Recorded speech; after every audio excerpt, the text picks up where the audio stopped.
Dans cette capsule, vous allez apprendre ce qu'est un tempo d'entraînement. Donc, les tempos, c'est un concept qui est super important quand on débute l'entraînement ou même quand ça fait un certain temps, parce que ça nous permet d'exécuter mieux les exercices, d'avoir une meilleure capacité de contraction pour nos muscles dans les exercices et ça nous permet d'avoir un meilleur gain musculaire au long terme et surtout de prévenir les blessures. C'est pas un concept respecté par tous les pratiquants en entraînement ou en musculation. On peut passer à certains bodybuilders connus qui, eux, s'entraînaient vraiment lourd et soignaient un peu leur poids. On peut passer à Arnold Schwarzenegger qui faisait ça. Euh, Détrompez-vous, il y avait une excellente shape, une excellente génétique. Il s'était entraîné très fort. Donc, le tempo est seulement un des concepts d'entraînement. Si on s'entraîne pas intensément, on s'entraîne pas fort, ben, le tempo, il sert pas à grand-chose. Par contre, beaucoup de ces gros bodybuilders-là ont eu beaucoup de blessures à long terme, dû au fait peut-être qu'ils n'utilisaient pas assez les tempos dans leur entraînement. Donc, ça prend en considération. Nous, dans nos programmes, on l'utilise beaucoup puisque c'est vraiment une manière de bien progresser et surtout de bien faire les mouvements et c'est ultra important. Il y a trois problèmes par rapport au tempo. Le premier, c'est que la plupart ont fait des répétitions trop rapides. On va le voir dans le gym, le gars qui va gueuler puis qui va faire ses répétitions ultra fortes et finalement, il fait juste crier dans le gym, il lève des poids lourds, mais par contre, il botche les mouvements, il les fait pas super bien. Donc, c'est important en fait, c'est un des problèmes, répétition trop rapide. Le deuxième, le temps sous tension. Donc, euh, il y a eu des études, finalement, ils ont été démentis par la suite. On parlait du temps sous tension. On disait que c'était important d'avoir un temps sous tension entre 30 et 45 secondes sur chaque exercice. Donc, de faire l'exercice pendant 30 à 45 secondes, avec toutes nos répétitions, bien sûr, pour avoir une meilleure hypertrophie, donc plus de gains en masse musculaire. Par contre, ce qu'il faut comprendre, c'est que le temps sous tension, c'est quand même assez très difficile à calculer puis très difficile à exécuter. Fait que souvent, si on fait juste les entraîneurs ils focus trop sur le temps sous tension, ben ça fait que la personne finalement est plus vraiment concentrée à faire l'exercice. Donc, il y a eu un peu une dualité entre le temps sous tension et les reps forcés. Ça a été récemment démontré que dans les deux cas, si on utilise le tempo lent ou des répétitions forcées, on peut avoir des bons résultats partout. Par contre, il y en a un où ce qu'on va durer plus sur long terme et qu'on va moins se blesser, qui est le temps sous tension. Et les reps forcés, ben, il y a plus de danger de blessure. Dans notre cas, nous, on chercherait d'avoir un bon tempo. Donc, c'est un autre problème qu'on voit, un peu la dualité entre les deux dans l'entraînement. Puis, on comprend mal les phases. Donc, c'est-à-dire que dans chaque phase d'entraînement, dans chaque phase, dans chaque phase du tempo, chaque phase est importante, chaque phase est un but précis. Donc, ça se peut que le tempo il soit différent de phase d'entraînement à un autre. Quelqu'un qui fait, par exemple, une phase d'entraînement où il va vouloir vraiment aller chercher un certain gain en puissance, donc de la vitesse, de la force. Il va falloir qu'il y ait un temps sous tension, un tempo plutôt, excusez-moi, plus rapide, tandis que quelqu'un qui veut vraiment avoir une meilleure contraction musculaire, qui est dans un stimuli de type plus métabolique, il faut avoir un tempo beaucoup plus soutenu, beaucoup plus lent. Donc, il faut comprendre tous ces phases-là. Il y a 5 principes associés au tempo. Le premier, c'est la phase concentrique. Donc, la phase concentrique correspond souvent au troisième chiffre dans le tempo. Donc, le tempo, il y a 4 chiffres. Vous l'avez sûrement déjà vu. 3, 0, 1, 0. Donc, le troisième chiffre est la phase concentrique. La phase concentrique, c'est lorsqu'on raccourcit le muscle ou, si on veut que ce soit plus facile pour vous, c'est dans le mouvement il est le plus facile à exécuter. Donc, par exemple, un bicep curl, donc on fait un curl bicep comme ça.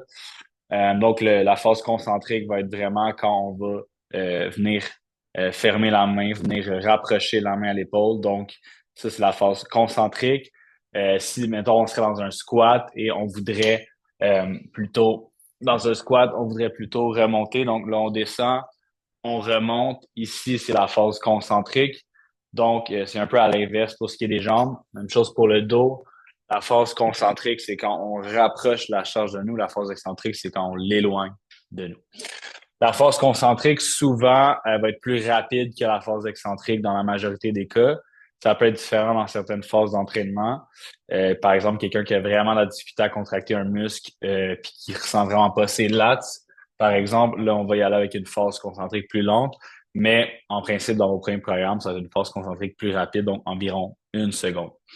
Ensuite de ça, on a la phase excentrique. La phase excentrique, c'est plutôt la phase où on étire le muscle. Donc, on fait un bicep, 1, 2, 3. La phase se termine quand on arrive à la fin du mouvement.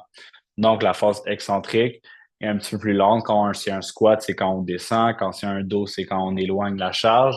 Donc, vous allez peut-être voir un 3 ou un 4, un 5, un 6 secondes, tout dépendamment. La phase excentrique, c'est ce qui nous permettrait d'avoir moins l'effet de réflexe musculaire, avoir plus de gains aussi en masse musculaire, plus de gains en mobilité aussi, et tout ça. Donc, la phase excentrique, super importante, c'est une phase beaucoup plus longue et c'est le premier chiffre de votre tempo. Donc, 3, 0, 1, 0, ce serait le chiffre 3 qui serait votre phase excentrique.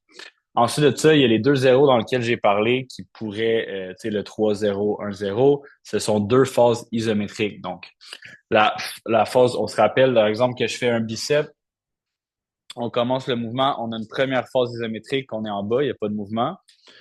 Ensuite de ça, on a la phase concentrique, on arrive en haut et c'est notre deuxième phase isométrique, et puis on descend, c'est une phase excentrique.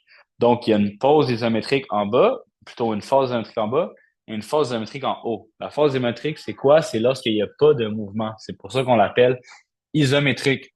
Donc, cette phase-là, euh, dans certains programmes, ça peut être le chiffre 0. Dans d'autres programmes, ça peut être 1, ça peut être 2, ça peut être 3 dans certains cas.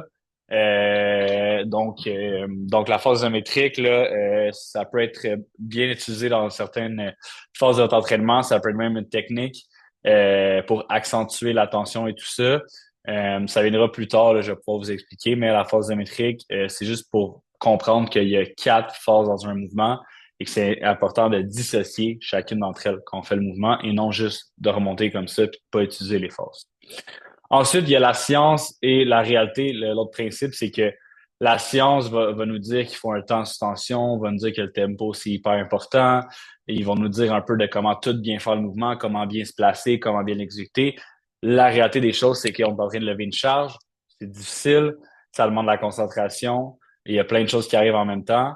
Donc, des fois, la science est pas nécessairement tout le temps applicable. Donc, il y a toujours la dualité entre la science et la réalité. C'est un gros débat en entraînement.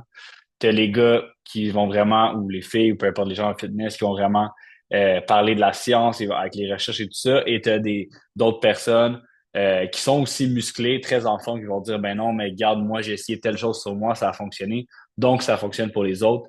Donc, il faut faire attention à cette science-là qui est pas nécessairement de la science, là, c'est comme du bro science parce que c'est établi sur juste un cas de figure, alors que la science s'appuie sur différents cas de figure.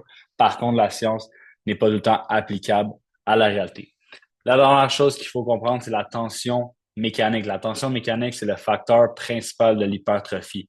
Qu'est-ce que la tension mécanique? C'est simple, c'est de faire un travail contre une tension mécanique, contre une certaine tension qui peut être créée par un haltère, une machine, une bande élastique, peu importe. Cette tension-là, dans le fond, ce que ça fait, c'est que t'as les fibres musculaires qui viennent qui viennent mettons, se raccourcir ensemble et ça fait des petits ponts entre les fibres musculaires et c'est ça qui crée la tension mécanique. On parle environ de répétitions entre 8 à, excusez-moi, 6 à 10. Ça peut même aller à 12. En réalité, la tension mécanique, ce qui est important, c'est vraiment qu'on ait une bonne charge dans laquelle, exemple, qu'on veut faire 10 répétitions, mais il faut que la charge soit difficile à accomplir les 10 répétitions avec le tempo. Donc, c'est l'effet de tout ça qui crée la tension mécanique et qui crée l'hypertrophie. Dans vos programmes, vous allez avoir aussi la tension, plutôt la stimuli métabolique, il y a le stimuli mécanique et il y a aussi la il y a aussi une autre type un autre type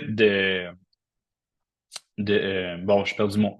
Un autre type de tension qu'on va pouvoir parler de stimuli d'entraînement qui va venir plus tard, qui crée beaucoup de dommages. On appelle ça le dommage musculaire, crée beaucoup de dommages, crée de l'hypertrophie, mais laisse beaucoup de répercussions sur la récupération. On va pouvoir en parler quand on est dans une phase de force, par exemple. Donc, lequel de ces principes s'applique le plus à toi? Est-ce que c'est que la phase concentrique, tu la fais trop lentement? Est-ce que la phase excentrique, tu la fais trop rapide? Je vous dirais que la plupart du temps, c'est ça. Est-ce que c'est parce que vous n'avez pas compris qu'il existait des phases isométriques? Est-ce que vous essayez trop de vous fier à ce que vous voyez au gym ou ce que vous avez lu sur Internet et vous essayez d'appliquer puis reproduire quelque chose qui est peut-être pas reproductible? Ou est-ce que c'est que vous n'avez pas compris exactement ce qu'était la tension mécanique? Si vous avez des questions, vous m'écrivez et sur ce, on se voit sur une prochaine vidéo.